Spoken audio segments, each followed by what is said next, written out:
cara sabda ceria kami, kiranya Engkau memberkati kami agar kami dapat memulai sabda ceria kami dengan lancar dari awal, pertengahan hingga akhir.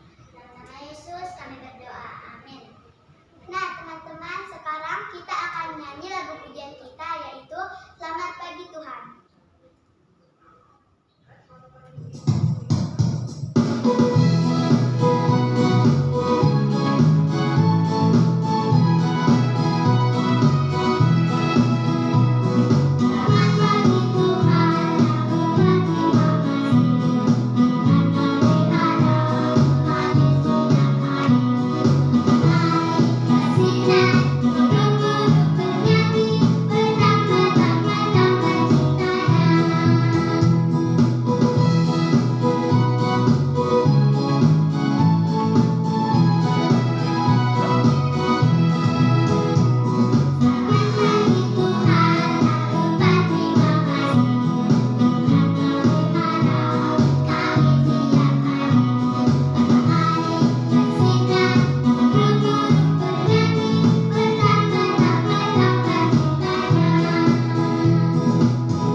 Lagunya aja maunya ya, diulang.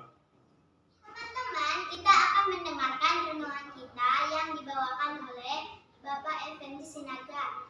Kita dengarkan yuk. Ayo. Shalom anak-anak sekalian, apa kabar? Hari ini kembali kita dengan Sabtu ceria kita. Kembali Bapak Effendi Sinaga akan membawakan firman Tuhan. Sebelum kita mendengarkan firman Tuhan, mari kita bersatu di dalam doa. Doa dimulai. Bapa di surga, terima kasih Tuhan atas segala kasih sayang Tuhan yang begitu besar dalam kehidupan kami. Pada saat ini Tuhan, kami mau mendengarkan firman-Mu walaupun kami menggunakannya dalam dunia maya, tapi kami sungguh-sungguh meyakini Tuhan bahwa firman-Mu itu menjadi pelita bagi hidup kami yang menerangi jiwa kami yang masih dalam kegelapan. Oleh karena itu Bapa, setiap orang yang mendengarkan firman Tuhan ini Tuhan, kuasai dengan Roh Kudus-Mu, agar dengan firman ini bisa dilakukannya dalam kehidupannya sehari-hari. Dalam nama Yesus Kristus kami berdoa dan mengucap syukur. Amin.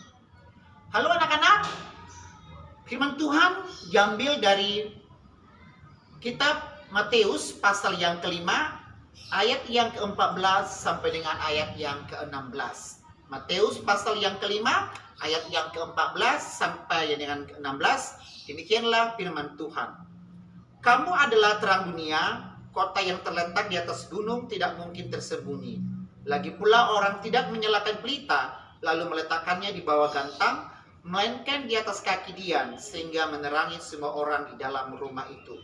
Demikianlah hendaknya terangmu bercahaya di depan orang, supaya mereka melihat perbuatanmu yang baik dan memuliakan Bapamu yang di surga.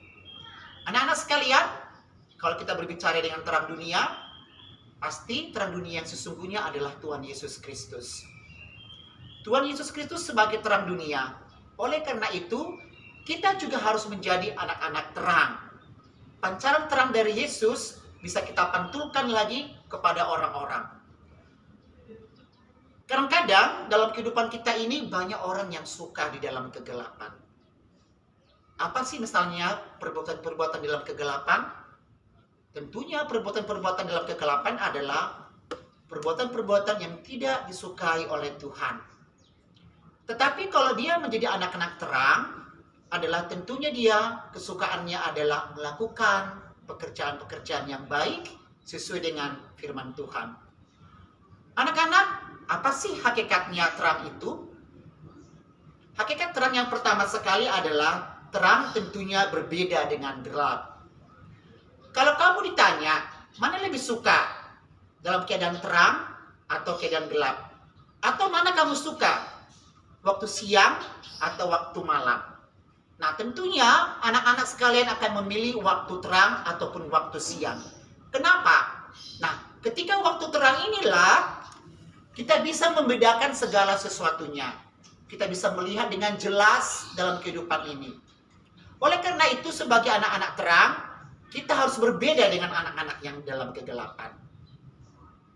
Yang kedua, hakikat terang yang sesungguhnya adalah terang itu memberi petunjuk.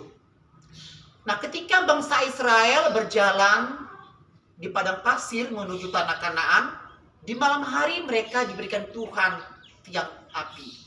Supaya apa? Supaya itu sebagai petunjuk bagi mereka, supaya mereka tidak tersesat ketika mereka akan menuju tanah Kanaan. Nah, anak-anak sekalian, kalau di dalam kegelapan kita berjalan, tentunya kaki kita bisa terantuk, bukan? Kita meraba-raba, bukan? Nah, tapi kalau kita di dalam terang, kita bisa berjalan, kita bisa menuju kemana arah tujuan kita. Oleh karena itu juga, sebagai anak-anak terang, tentunya kita bisa memancarkan terang itu kepada saudara-saudara kita sekalian. Sehingga apa? Sehingga orang yang melihat kita bisa meniru apa yang kita lakukan sebagai anak-anak terang. Yang ketiga adalah terang dibutuhkan.